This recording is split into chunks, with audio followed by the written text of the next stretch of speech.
Hello दोस्तों, welcome back to the channel commerce heroes classes. तो finally हम लोग कंटिन्यू कर रहे हैं अपने लेक्चर्स के साथ, कॉर्पोरेट अकाउंटिंग के साथ। ठीक है, जो कि आपका सेमेस्टर 2 का काफ़ी एक इंपॉर्टेंट सब्जेक्ट है, प्रैक्टिकल सब्जेक्ट है, जो कि आपके काफ़ी अच्छा स्कोर करवा सकता है। ऑलरेडी 6 लेक्चर्स मैं आपको करवा चुका हूँ। तो यहाँ पर देखो शतानो, आई बटन आ रहा होगा, वहाँ से अपने पीछे 6 लेक्चर्स को देख लेना, या फिर नीचे डिस्क्रिप्शन बॉक्स में आपको कॉर्पोरेट अकाउंटिंग का पूरा लिंक दिखेगा। ठीक है, प्लेलिस्ट का, तो उस प्लेलिस्ट के लिंक पर आप लोग क्लिक करना और पूरा कॉर्पोरेट अकाउंटिंग अपना खत्म कर लो। लेकिन सिर्फ पता है क्या डेडिकेशन लगानी है, के साथ वीडियोस को अच्छे से देखना और वीडियोस के अंदर जो क्वेश्चंस करवा रहा हूँ उनको दोबारा से कर लेना। मैं आप लोगों को बोल सकता हूँ कि आपका सारा का सारा एग्जाम इन्हीं वीडियो से आने वाला है। ठीक है, चलो अब फटाफट से लेक्चर नंबर 7 के साथ स्टार्ट करते हैं।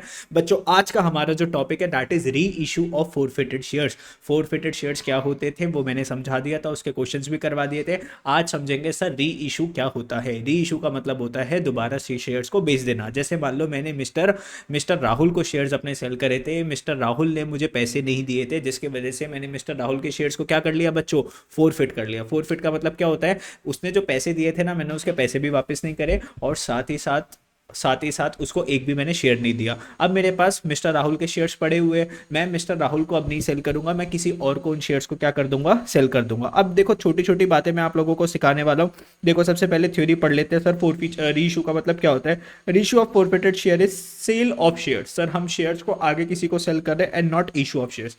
बच्चों इशू होता है पहले बंदे को, जैसे मिस्टर राहुल को मैंने सेल करा था। अब सेकंड पर्सन कौन आ गया, जैसे मान लो मिस्टर राम को मैं सेल कर रहा हूं, तो अब मैं मिस्टर राम को री इशू कर रहा हूं। ओरिजिनल इशू तो मैंने किसको करा था, राहुल को करा था। अब मैं री इशू किसको कर रहा हूं, मिस्टर राम को कर रहा हूं। तो बच्चों इन शेयर्स को हम इशू नहीं बोलते, इन शेयर्स को हम बोलते हैं री इशू। ऑलरेडी ये पहले एक बार इशू हो चुके थे, किसको, राहुल को। अब ये री इशू हो रहे हैं किसको, मिस्टर राम को। Forfeited shares may be reissued on the terms as may be decided. तो अब मैं कैसे सेल करूंगा, टर्म्स एंड कंडीशंस नहीं बन सकती है कि मैं एक बार में पैसे लूंगा, लमसम में पैसे लूंगा, शेयर्स को प्रीमियम पे इशू करूंगा, री इशू करूंगा, या शेयर्स को डिस्काउंट पे री इशू करूंगा। ये पूरी टर्म्स एंड कंडीशन बनेगी। तो फोरफिटेड शेयर्स में भी री इशूड बाय द कंपनी, चाहे मैं पार पे भी सेल कर सकता हूँ, चाहे मैं प्रीमियम पे भी सेल कर सकता हूँ, या फिर डिस्काउंट पे भी सेल कर सकता हूँ।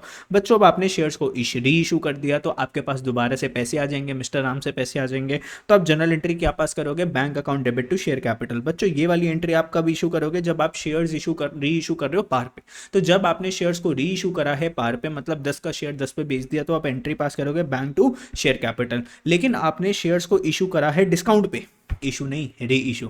अगर आपने शेयर्स को री इशू करा है बच्चों, डिस्काउंट पे री इशू करा है, तो यहाँ पर देखो बैंक अकाउंट में पैसे आ जाएंगे। मान लो 100 का शेयर आपने 95 रुपीज़ का सेल करा था, तो 5 रुपीज़ का आपने डिस्काउंट दिया, तो बैंक में 95 रुपीज़ आ गए। 5 रुपये का डिस्काउंट जो है वो फोरफिटेड शेयर्स में चला गया। अब ऐसा क्यों हुआ ये मैं आपको बीच में बताऊंगा वीडियो के। ठीक है, एक क्वेश्चन के थ्रू मैं आपको ये चीज़ एक्सप्लेन करूंगा। लेकिन डिस्काउंट वैसे भी समझो ना, कंपनी के लिए क्या होता है, एक तरीके से एक्सपेंस होता है, और एक्सपेंसेस जब भी बढ़ते हैं हम डेबिट करते हैं, तो हमने डेबिट तो कर दिया, लेकिन यहाँ पे हमने फोरफिटेड शेयर्स अकाउंट क्यों लिखा ये अभी मैं बताऊंगा। ध्यान से देखते रहना वीडियो को एकदम एंड तक।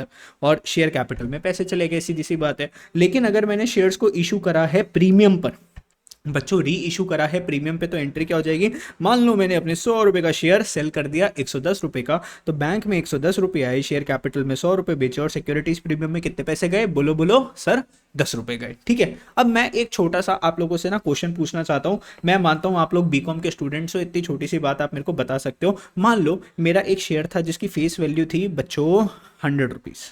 कितने की फेस वैल्यू थी शेयर की, 100 रुपीज़ का। मतलब जब भी मैं किसी को ये शेयर सेल करता तो मुझे कम से कम कितने पैसे चाहिए थे, 100 रुपीज़ चाहिए थे। मैंने मिस्टर राहुल को ये शेयर क्या करा था, सेल करा था। मिस्टर राहुल ने मुझे एप्लीकेशन मनी पे कर दी थी 30 रुपीज़, और अलॉटमेंट मनी भी मिस्टर राहुल ने पे कर दी थी मुझे 30 रुपीज़। लेकिन मिस्टर राहुल ने मुझे फर्स्ट कॉल पे नहीं करी थी बच्चों, 40 रुपीज़ की फर्स्ट कॉल पे नहीं करी थी, जिसके वजह से मैंने मिस्टर राहुल के शेयर्स क्या कर लिए, फोरफिट कर लिए। मान लो मिस्टर राहुल के पास 10 शेयर्स थे बच्चों। कितने शेयर्स थे मिस्टर राहुल के पास, 10 शेयर्स थे। तो मिस्टर राहुल ने मुझे कितने पैसे दे दिए थे, 30 रुपीज़ अलॉटमेंट के, 30 रुपीज़ एप्लीकेशन के, तो 60 मल्टीप्लाई बाय 10 कितने पैसे आ गए थे मेरे पास, 600 रुपये आ गए थे। और कितने पैसे नहीं आए थे, सब 40 रुपीज़ नहीं मिले थे 10 शेयर्स पे, तो मेरे पास 400 रुपीज़ नहीं आए थे, जिसके वजह से मैंने क्या कर दिया, फोर फीचर कर दिया। बच्चों एक बात बताओ, अब मुझे ये शेयर आगे री इशू करने हैं। क्या करने हैं बच्चों, री इशू करने हैं, और मैं री इशू कर रहा हूँ ये मिस्टर राम को। अब एक बात मैं तुमसे पूछूंगा, तुम्हारी चीज़ कितने की थी, 100 रुपये की। तुम्हारे पास उसके अगेंस्ट कितने पैसे आ रखे हैं, सर 30 + 30 60 रुपीज़ आ रखे हैं। कितने पैसे नहीं आए थे, 40। तो बच्चों आप मिस्टर राम से मिनिमम कितने पैसे लेना चाहोगे, मिनिमम कितने पैसे लेना चाहोगे? मैं आपसे ये सवाल पूछता हूँ, फटाफट से कमेंट बॉक्स में कमेंट करके बता दो बच्चों। यहाँ पे आपकी होशियारी काम आएगी थोड़ी सी, मैं मानता हूँ इतना तो दिमाग आपके पास होगा। कमेंट करके बताओ, जल्दी से पता चलेगा कितने बच्चे देख रहे हो, कितने बच्चे उसमें से होनहार है।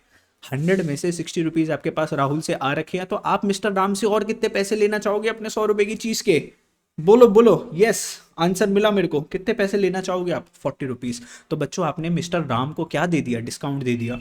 पता है कितना डिस्काउंट दे दिया? मैक्सिमम आप कितना डिस्काउंट दे सकते हो सर? ₹60 का।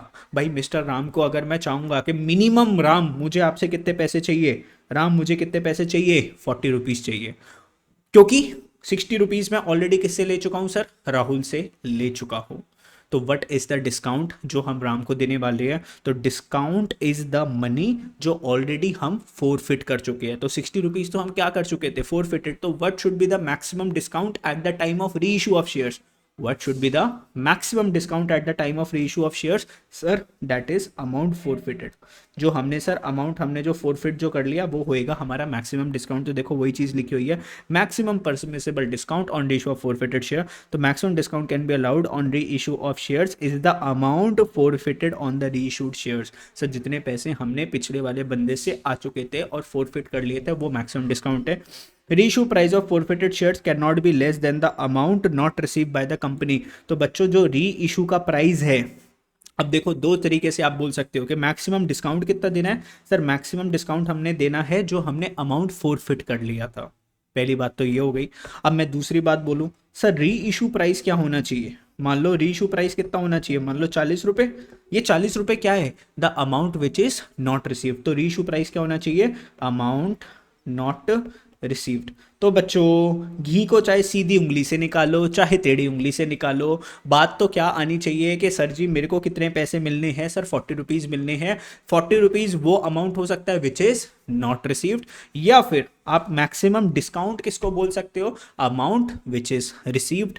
तो 100 में से 60 रुपीज जो रिसीव्ड है, तो अल्टीमेटली रीइशू प्राइस कितना आएगा? सर जी 40 रुपीज रीइशू प्राइस आएगा कि इतने पैसे तो मुझे चाहिए ही चाहिए। ठीक है, तो ये चीज आपकी क्या हो जाती है? डन हो जाती है। ये छोटा सा क्वेश्चन है बच्चों, ये छोटा सा क्वेश्चन हमें करना पड़ेगा फटाफट से। देखो मैं क्लैरिटी के लिए आपको दो तीन चीजें समझा देता हूँ। Star limited issue 10,000 shares of ₹10 each. Star limited companies थी, इसने इशू करे थे 10,000 शेयर बेचे थे, 10 रुपए का एक शेयर था। एप्लीकेशन मनी 3 रुपीज़ की थी, अलॉटमेंट मनी 4 रुपीज़ की थी, फर्स्ट कॉल 2 रुपीज़ की and balance on the second call. तो सेकंड कॉल पे कितने पैसे हो गए सर? टोटल 10 रुपीज़ चाहिए थे ना, तो 3 + 4 7 8 9, तो 1 रुपया हो गया। Out of the total share 500 shares were forfeited. बच्चों कितने शेयर्स के ऊपर पैसे नहीं आए थे? 500 शेयर्स के ऊपर पैसे नहीं आ रखे थे। Calculate the maximum permissible discount and minimum reissue price. Permissible discount कि कितना पैसे आप माइनस करके कितने में रीइशू करने वाले हो, या फिर minimum reissue price at the time of reissue in each of the following cases. अब देखो पहला case, if shares were forfeited. Shares हमने क्या कर लिए? फोरफिट कर लिए थे for non payment of second and final call. तो बच्चों ये जो सेकंड एंड फाइनल कॉल थी ना, ये कितने रुपीस की थी? 1 रुपीज़ की थी। तो सामने वाले ने पैसे नहीं दे रखे थे, मतलब कितने पैसे आपके पास ऑलरेडी आ रखे थे? सर ये 3 रुपये भी आ रखे थे, 4 भी और 2 भी, तो टोटल कितना हो गया? 4 + 3 7 + 2 9 रुपीज़ आपके पास आ रखे थे। तो मैक्सिमम आप डिस्काउंट, मैक्सिमम डिस्काउंट कितना दे सकते हो? जो पैसे हमारे पास आ रखे थे। और मिनिमम रीइशू प्राइस हमें कितना चाहिए? तो 9 का डिस्काउंट दे दिया, 10 में से 9 माइनस कर दोगे तो मिनिमम रीइशू प्राइस सर 1 रुपये का तो शेयर मुझे आगे बेचना पड़ेगा, क्योंकि मेरी 10 की चीज़ है, 9 रुपये आ रखे हैं, तो अब मेरे को कम से कम 1 रुपये तो चाहिए ही चाहिए। बोलो डन हो जाते ये चीज़? इतनी सी बात समझ गए? ठीक है सर। तो जो अमाउंट आपने फोरफिट करा था ना 9 रुपीज़, वो आपका क्या हो जाएगा? डिस्काउंट। और 10 की चीज़ में से 9 का डिस्काउंट माइनस करके 1 रुपये चाहिए। चलो नेक्स्ट आगे चलते हैं केस के ऊपर। Case number 2, if the shares were forfeited for the non payment of first call. Sir आपने फर्स्ट कॉल नहीं पे करा एंड फाइनल कॉल भी पे नहीं करा, मतलब कहने की बात है सर ये 2 रुपये भी नहीं आए, 1 रुपये भी नहीं आए, 3 रुपये और 4 रुपये आ रखे थे, मतलब 7 रुपीज़ आ रखे थे। तो आपने अमाउंट कितना फोरफिट करा था? कितना अमाउंट फोरफिट करा था? 7 रुपीज़। तो आप मैक्सिमम डिस्काउंट भी कितना दे सकते हो? 7 रुपीज़ का।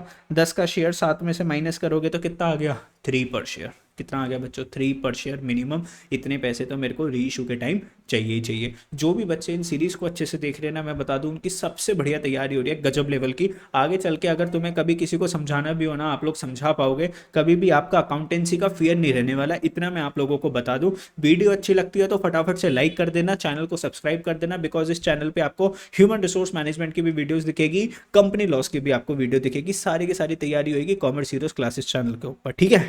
सारे दोस्तों को बता देना, ठीक है। चलो आगे, case number 3, if shares were forfeited for non payment of allotment. Sir आपने शेयर्स को फोरफिट कर दिया बिकॉज अलॉटमेंट के पैसे नहीं आए थे। बच्चों नेक्स्ट क्वेश्चन, आ जाओ जल्दी मेरे साथ। Exact case number 3, book register खोल के बैठना। If shares were forfeited for non payment of allotment, money भी पे नहीं करी, फर्स्ट कॉल भी नहीं दी, सेकंड कॉल भी नहीं दी, तो बंदे ने दिया क्या था? सर बंदे ने सिर्फ एप्लीकेशन मनी पे करी थी, जो कि सिर्फ कितने रुपए की थी? 3 रुपीज़ की। बच्चों कितने की थी? सिर्फ 3 रुपीज़ की थी। तो मेरे पास मैंने फोरफिटेड अमाउंट कितना करा होगा? सर मैंने फोरफिटेड अमाउंट कितना करा था? 3 रुपीज़ का। तो मैं मैक्सिमम डिस्काउंट भी कितने से दे सकता हूँ? 3 रुपीज़ का। 10 की चीज़ में 3 रुपये आ रखे थे, तो आगे मेरे को कम से कम कितने पैसे चाहिए? बोलो जल्दी। 7 रुपये तो चाहिए ही चाहिए। चलो सर आगे चलते हैं। इफ द शेयर्स, अब देखो ये वाला चीज़ कुछ आपकी इंपॉर्टेंट है। If shares were forfeited for non payment of allotment, ये इंपॉर्टेंट केस है। And first call, second and final call is yet to be made. देखो सेकंड एंड फाइनल कॉल के अभी पैसे मंगवाने हैं। Shares were forfeited for non payment of allotment, तो allotment इसने पे नहीं करी थी, मतलब मैंने एप्लीकेशन मंगवाई थी, अलॉटमेंट के पैसे मंगवाए थे, फर्स्ट कॉल के पैसे नहीं मंगवाए, सेकंड कॉल के पैसे नहीं मंगवाए, लेकिन अलॉटमेंट के पैसे मुझे नहीं मिले थे, तो मेरे को तो सिर्फ फर्स्ट कॉल ही मिली थी। ओ सॉरी, फर्स्ट कॉल कह रहा हूँ, मेरे को तो सिर्फ एप्लीकेशन मनी मिली थी जो कि 3 की थी। सर मैक्सिमम डिस्काउंट मैं कितने का दे सकता हूँ? जो अमाउंट मैंने फोरफिट करा 3 रुपए का। अब यहाँ पे 3 में से 10 में से 3 रुपए माइनस करोगे तो अपने को तो कितने पैसे चाहिए? सामने वाले से 7 रुपए। अब ये मत सोचना सर कि फर्स्ट और फाइनल कॉल तो मंगवाई नहीं थी भाई, सीधी सी बात है, 10 रुपए की चीज़ थी, आपको पहले वाले बंदे से 3 रुपए मिले, अब आगे से तो आपको 7 रुपए चाहिए ही चाहिए, ठीक है। If shares were forfeited for non payment of first call, second and final call is not yet made, अपने को क्या मतलब है? सर एप्लीकेशन बनी आई, अलॉटमेंट बनी आई, एप्लीकेशन 3 की, अलॉटमेंट 4 रुपए की, टोटल 7 रुपए आ गए थे। मैक्सिमम डिस्काउंट हमारा कितने का है? फोरफिटेड पे जो अमाउंट आ गया था 7 रुपीज़, 10 में से 7 रुपये माइनस कर दूंगा तो 3 रुपये तो मुझे सामने वाले से चाहिए ही चाहिए। आई होप आप लोगों को ये चीज़ समझ में आ गई होगी कि sir what should be the maximum permissible discount on ratio of forfeited shares, ये आप लोगों को आना चाहिए। मैं आपको एक छोटी से छोटी चीज़ करवा रहा हूँ क्योंकि क्वेश्चन आएगा बहुत बड़ा क्वेश्चन और उसके अंदर बहुत सारे कॉन्सेप्ट आने वाले हैं, तो सारे के सारे मैं आपको कॉन्सेप्ट समझाते हुए चल रहा हूँ। बच्चों एक और चीज़ मैं आप लोगों को बताऊंगा, transfer of balance in four feature account. आपके फोर फीचर अकाउंट में जो भी पैसे पड़े हुए, जब हमने फोर फीचर की एंट्री पास करी थी तो फोर फीचर अकाउंट को हमने क्या कर रखा था? क्रेडिट कर रखा था। बच्चों जब आप उन शेयर्स को री इशू कर देते हो ना, तो फोर फीचर अकाउंट में जो पैसे जो पड़े होते हैं ना, वो आपको ट्रांसफर करने होते हैं कैपिटल रिजर्व के अंदर। ये क्या चीज़ होती है ये मैं आपको समझाऊंगा एक क्वेश्चन के थ्रू। तो फटाफट से एक क्वेश्चन को हम स्टार्ट कर लेते हैं। और बच्चों ये थोड़ा सा एक आपका बड़ा क्वेश्चन होने वाला है, काफ़ी इंपॉर्टेंट क्वेश्चन है, काफ़ी बार आपके बीकॉम के एग्जाम में भी ये काफ़ी बार आ रखा है, तो इस वाले क्वेश्चन को हम करना स्टार्ट करते हैं। लेकिन ये एक बड़ा क्वेश्चन है तो मैं सोच रहा हूँ एक नई वीडियो में करवाऊंगा, ठीक है। तो इस वाले क्वेश्चन को हम करते हैं एक नई वीडियो के अंदर। सो बाय बाय दोस्तों, thank you for watching the video. Next video के अंदर हम ये बड़ा सा क्वेश्चन करेंगे जिसके अंदर आपके काफ़ी सारे कॉन्सेप्ट्स ऑटोमेटिकली क्लियर हो जाएंगे।